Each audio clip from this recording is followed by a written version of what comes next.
Jumpa lagi bersama saya Aiman Wicaksono dalam dialog spesial kali ini.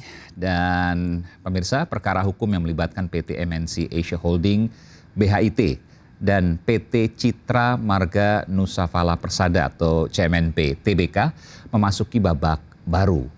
Kejadian yang terjadi pada tahun 1999 silam, 26 tahun lalu, digugat kembali. Saya ke Pak Hari dulu. Pak Hari, Bapak bisa ceritakan apa sesungguhnya yang terjadi berdasarkan kronologi kejadiannya sampai hari ini 26 tahun lalu sudah digugat, lalu kemudian sudah memiliki kekuatan hukum tetap, tapi sekarang digugat lagi dengan objek yang sama. Ya, terima kasih Mas Aiman. Ya. Jadi sebenarnya masalahnya itu sederhana. Saya bisa bagi ke dalam 4 bagian. Saya akan sampaikan bagian yang pertama sampai bagian ketiga. Ya. Nanti Bang Otman menyampaikan yang bagian keempat, masalah hukum. Jadi yang pertama itu adalah penerbitan daripada NCD, Negotiable Certificate of Deposit. Satu produk perbankan persis seperti deposito. Semacam deposito, Pak? Iya. Semacam deposito. Okay. Jadi pada bulan Mei tahun 1999, CMNP itu membeli NCD atau depositonya Unibank jangka waktu 3 tahun yang jatuh tempo bulan Mei tahun 2002. Dan ini adalah siro kupon tanpa bunga. Jadi yang dibayar oleh CMNP pada bulan Mei 1999 sebesar kurang lebih 17 sampai 18 juta dolar. Kalau rupiahnya pada saat itu kursnya 8.500-an, itu sekitar 150 miliar. Ya kalau kurs sekarang hampir 300 miliar. Untuk terima sebesar 28 juta dolar pada bulan Mei tahun 2002. Ya, karena siro kupon, jadi terima bunganya itu di belakang selama 3 tahun. Dan peranan daripada Bakti Investama saat itu sebagai arranger atau sebagai broker. Jadi keterlibatan Bakti Investama ya hanya pada saat transaksi itu saja, yaitu bulan Mei tahun 1999. Setelah transaksi, ini bagian yang kedua, hubungan antara CMNP dan Unibank itu langsung. Bakti Investama tidak pernah ikut serta. Dan itu berlangsung selama 2 tahun 5 bulan. Kenapa 2 tahun 5 bulan? Karena pada bulan Oktober 2001, 7 bulan sebelum NCD atau deposito ini jatuh tempo, Unibank berstatus ditutup atau BBKU. Bank Beku Kegiatan Usaha atau dihentikan usahanya oleh pemerintah. Ya, jadi belum 3 tahun, 2 tahun 5 bulan sudah ditutup. Nah, selama 2 tahun 5 bulan ini, Unibank dan CMNP itu berhubungan langsung. Termasuk karena mereka masing-masing perusahaan TBK, itu auditornya mengkonfirmasi. Auditor CMNP itu namanya Prasetya Utomo, Arthur Andersen. Nah, dulu sangat terkenal, mungkin salah satu terbesar di Indonesia. Mengkonfirmasi apakah betul ini NCD Unibank, setiap tahun dilakukan. Audit sudah dijalankan? Ya, tahun 2000 dan masuk di bukunya CMNP juga. Tahun 2001 juga demikian, dan bahkan staf-staf CMNP juga berhubungan langsung dengan Unibank. Dan proses ini Bakti Investama tidak terlibat karena keterlibatan Bakti Investama di depan pada saat penerbitan daripada NCD atau deposito tersebut. Masalah mulai timbul ketika bulan Oktober 2001 Unibank ditutup atau statusnya BBKU. Ya, sehingga NCD tidak bisa dicairkan karena belum jatuh tempo. Jatuh temponya adalah Mei tahun 2002. Nah, masalah Unibank ditutup tentunya kan tidak ada urusan sama Bakti Investama. Karena Bakti Investama bukan pemilik daripada Unibank. Tentunya Bakti Investama tidak mengendalikan Unibank, tidak tahu apa yang terjadi di dalam Unibank selama 2 tahun 5 bulan. Dan harus saya tegaskan di sini, pada saat penerbitan NCD atau deposito tersebut, tahun 1999, status Bank Unibank adalah bank sehat. Ya, jadi semua prosedur itu kami ikuti. Bahkan pada saat penerbitan pun, Unibank membuat undertaking, surat pernyataan, yang menyatakan bahwa NCD itu diterbitkan sesuai aturan berlaku, sesuai perundangan yang berlaku, dan seterusnya. Ini adalah prosedur normal yang harus dilakukan oleh setiap arranger ya kalau menjembatani transaksi antara pembeli dan penjual. 26 tahun lalu tapi dokumen-dokumennya lengkap semua, Pak ya?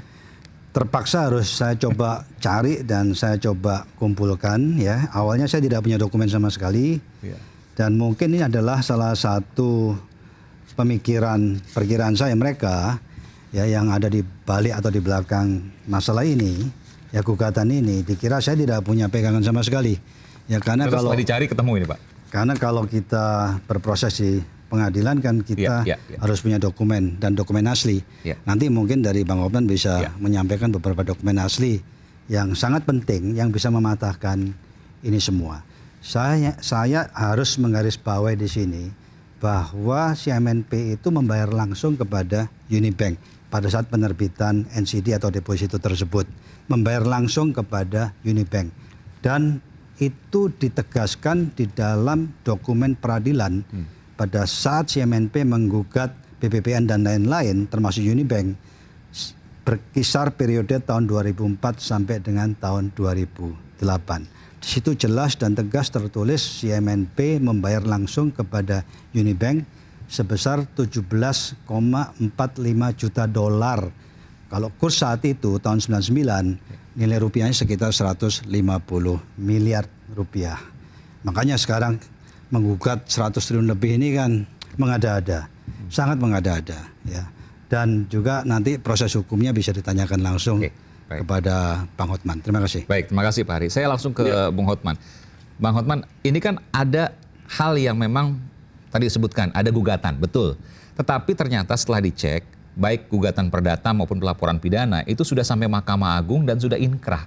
Obyeknya sama bahkan sekarang dengan yang di gugatan perdata dan juga ada pidananya juga. Secara hukum acara orang gugat boleh-boleh aja. Tapi apakah gugatannya nanti akan KO? Ya itu hal lain. Tapi yang jelas di sini objek perkaranya sudah diputus, sudah puluhan tahun. Dan yang inti utama adalah ini. Di dalam surat gugatannya, si MNP mengakui bahwa beli semacam deposito itu dari Unibank. Bayar ke Unibank. Dan pada saat itu Unibank bank sehat. Ya kalau tiba-tiba Unibank dibekukan oleh pemerintah karena krisis moneter saat itu, sehingga nggak bisa bayar. Persoalannya adalah apa kaitannya sama orang yang memperkenalkan? Ini kan di sini kan perusahaannya Pak Haritano hanya semacam mempertemukan. Selanjutnya selama 2,5 tahun lebih, selama deposito itu masih berlaku, antara CMNP sama Unibank berlangsung negosiasi terus dan bahkan konfirmasi bahwa itu sah, bahkan diaudit oleh kantor akuntan SGB Prasetyo Utomo. Jadi benar-benar tuduhan-tuduhan di medsos yang mengatakan Pak Haritano itu menipu, bodong, palsu, itu benar-benar fitnah yang sangat kejam. Ya, fitnah yang sangat kejam. Karena apa? Itu bukan deposito bodong. Karena memang pengadilan mengakui memang ada deposito itu. Pengadilan mengakui memang sudah bayar, ya, sudah bayar. Pengadilan juga mengatakan yang menerima pembayaran itu bukan Haritano, bukan perusahaan Haritano, tapi Unibank. Jadi apa kaitannya kepada orang yang hanya memperkenalkan begitu? Bung Hotman bisa ceritakan nggak proses gugatannya seperti apa, lalu kemudian jalannya putusan sampai PK seperti apa? Jadi karena perdata dan pidana Unibank sudah dibekukan ke waktu krisis moneter, jadi dia tidak bisa dapat pembayaran. Akhirnya si MNP gugat perdata. Gugat perdata, di PN dia menang, di PT dia menang, tapi di kasasi dan di PK si MNP kalah. Ya, dia juga lapor polisi, sudah di SP3 oleh pidana polisi. Ini ya, ini yang pidana atas. Ya, atas hal yang sama, objek yang sama, sudah di SP3 oleh polisi. Jadi sebenarnya case close, sudah tidak ada kasus lagi. Itu. Jadi diulang lagi tapi terhadap salah sasaran. Ya ini salah sasaran benar gua tadi. Ini sepertinya ini bukan mau mencari pengembalian uang deposito, tapi kayaknya ada maksud apa ini kepada Haritano gitu loh. Bahwa kemudian gugatan itu terima itu kewajiban dari pengadilan. Pengadilan tidak boleh menolak pendaftaran gugatan walaupun sudah pernah diadili. Tapi nanti di akhir perkara ya bisa nebis in idem, bisa macam-macam lah alasannya untuk menolak gugatan. Tapi yang jelas yang heboh di media itu kan entah siapa yang bikin itu menuduh bahwa si MNP tidak bisa terima uang ini gara-gara sertifikat deposito itu bodong katanya kan atau palsu. Padahal si MNP mengakui dalam berkas mengatakan saya udah bayar ke Unibank. Berarti uangnya bukan ke Haritano, Unibank yang terima. Sudah terima sertifikat depositonya, berarti tidak bodong.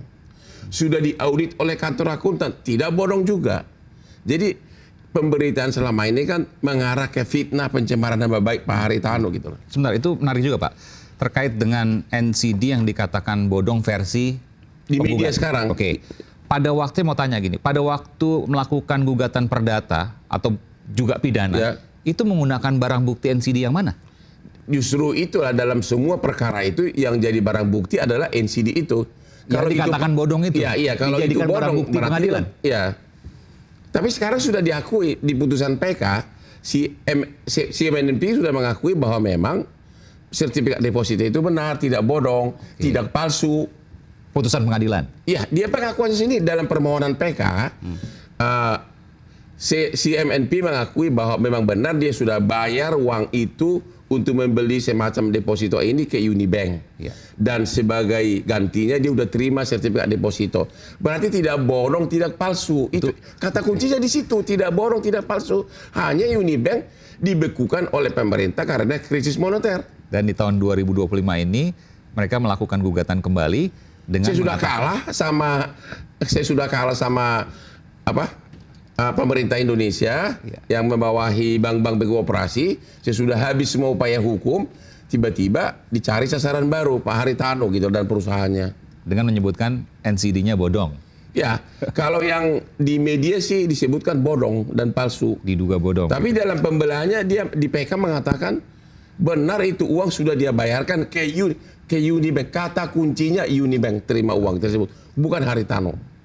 Itu kata kunci kasus ini. Dan yang kedua, mengenai negosiasi mengenai jumlah, tarif bunga, jenis mata uang, itu murni antara CMNP dengan Unibank. Kan broker itu kan hanya memperkenalkan, mempertemukan. Yang menikmati uang itu adalah Unibank. Gitu. Baik. Pak Ari, mungkin ada tambahan dari apa yang disampaikan oleh Bung Hotman? Ya, menegaskan saja bahwa Unibank yang terima uangnya dari CMNP dan CMNP juga mengendos, menegaskan, dan itu di dokumen peradilan periode 2004-2008 yang dipakai sebagai alat bukti salah satunya adalah NCD itu. Nah kalau sekarang dikatakan NCD itu bodong, palsu, berarti pada waktu proses peradilan CMNP menggunakan alat bukti palsu dong. Ya. Artinya kan begitu, sama saja bisa dikatakan seperti itu. Ya itu artinya membohongi peradilan. Ya makanya ini masalah yang sangat penting untuk diketahui oleh publik. Satu lagi, seandainya Unibank tidak BBKU, tidak ditutup bulan Oktober 2001 dan lanjut hidup beroperasi sampai dengan jatuh temponya NCD atau deposito itu, ya deposito ini akan cair dan pasti dibayar oleh Unibank kepada CMNP bulan Mei tahun 2002. Masalahnya itu ditutup sebelum jatuh tempo bulan Oktober tahun 2001. Kalau Unibank tidak ditutup, pasti NCD-nya atau depositonya dibayar. Lah kenapa kok yang disalahkan Bakti Investama atau kemudian dibelokkan kepada saya? Ini satu hal yang tidak wajar. Oke, kalau sebutkan janggal mungkin saya nggak tahu Pak Hari atau Bung Hotman mengatakan bahwa apa sih motivasinya? Kalau saya melihat ini hanya karena kemarahan aja, sudah frustasi, sudah kalah di semua front dengan Unibank dan juga pemerintah, akhirnya ya dicobalah cari sasaran. Nggak tahu tujuannya apa, tapi yang jelas no legal basis sama sekali. Oke, karena begini, saya tanyakan begini, saya juga nanti, saya izin Pak Ari, Bung Hotman, saya juga akan imbang juga, kami media, saya wartawan, saya akan juga konfirmasi ke pihak CMNP soal ini semua. Ada juga, saya harus tanyakan ke Pak Hari juga, serangan-serangan di media sosial terhadap pribadi Pak Hari, bahkan mungkin keluarga juga, yang kemudian terkait dengan gugatan ini, CMNP versus MNC Asia Holding. Dan dibuat sangat profesional. Dibuat sangat profesional. Berarti itu pendanaannya hebat itu untuk buat video menfitnah Haritano. Oke. Mungkin Bung Hotman dulu, itu punya konsekuensi hukum? ya punya konsekuensi hukum. Cuma siapa yang punya akun ini, itu yang jadi masalah. Karena saya nggak tahu dari teknik penyidikan bisa diketahui enggak ada orang siapa yang bisa. Tapi yang jelas itu udah pencemaran nama baik. Masa dibilang Haritano memalsukan dan juga menerbitkan deposito bodong. Bahkan dibilang lagi Haritano sebagai pemilik lagi. Udah pemilik daripada sertifikat ini, deposito ini, udah terang-terangan di dalam berkas pengadilan dia membeli deposito ini dari Unibank. Dia bayar ke Unibank. Karena apa sekarang dia katakan bahwa Haritano pemilik itu sertifikat deposito, dia bayar ke Unibank.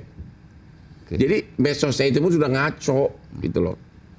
Pak Hari, mungkin dari sini saya harus menanyakan Pak, adakah perlawanan, mungkin perlawanan hukum atau perlawanan secara komunikasi yang kemudian Bapak lakukan terkait dengan peristiwa-peristiwa yang ada di media sosial?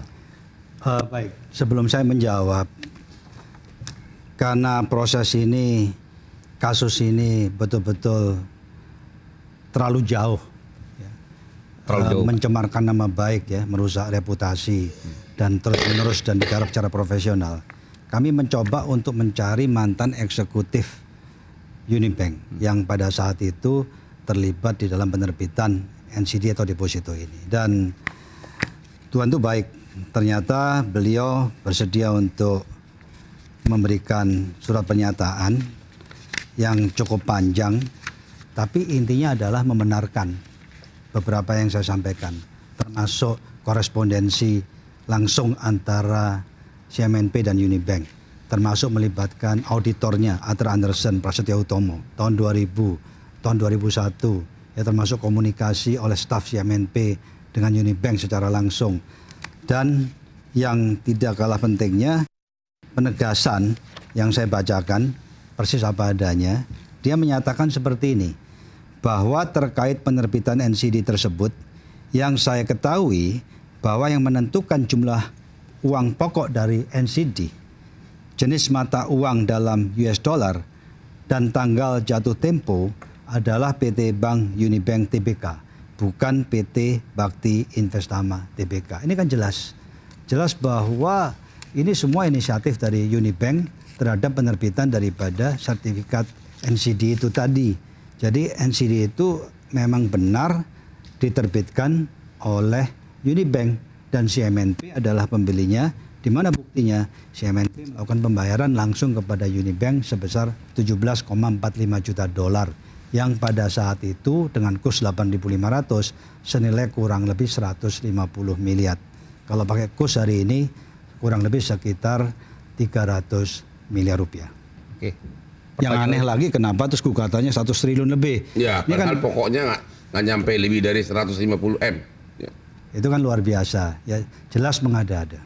Jadi 1000, dan hampir 1000. Ingin saya sampaikan juga penjelasan Bang Hotman tadi, proses peradilan perdatanya sudah inkrah, proses pidananya di Barreskrim sudah SP3. Ini sudah kadaluarsa karena sudah selesai, sudah tutup baik secara perdata maupun pidana. Terakhir Pak, apa yang Bapak ingin sampaikan terkait hal ini? Karena tadi Bapak sampaikan juga kan ada serangan pribadi dan lain sebagainya. Saya pribadi mungkin tidak akan menggugat, saya hanya mengimbau. Ya, marilah berlaku profesional dan proporsional. Ingat, hukum tak bertuai. Tapi kalau difitnah, itu kan pencemaran nama baik. Undang-undang ITE dibilang palsukan sertifikat deposito, bodong, gimana itu? Masalahnya, yang kita hadapi ini tidak berwujud. Oh, tidak berwujud. Tidak berwujud. Main dengan medsos, tidak tahu sumbernya siapa. Ya, kita mau telusuri juga sulit. Kecuali kalau yang bersangkutan, siapapun dia, hadir di sini, nuduh di depan publik, di depan saya, di depan Bang Hotman, Bang Aiman, kalau saya memalsukan NCD ini. Jadi itu Pak akan saya gugat. Nantangin mana orangnya gitu loh. Justru saya mau tanya Pak, kalau ketika misalnya memang CMNP bersedia Pak dari pihak, mungkin saya nggak tahu pemilik sahamnya Pak Yusuf Hamka misalnya, atau mungkin direksi CMNP untuk kemudian dialog di sini? Oh, saya senang sekali. Oh, silakan sama pengacaranya juga biar enak rivalnya. Bang Hotman juga nanti ada? Iya, ada dong. Oke. Terima kasih Bung Hotman Paris Hutapea. penasihat hukum, kuasa hukum dari MNC Asia Holding Tbk dan juga penasihat hukum pribadi dari Pak Haritanu Sudibyo dan juga terima kasih Pak Hari, Eksekutif Chairman MNC Group. Terima kasih, saya Aiman Wicaksono, salam.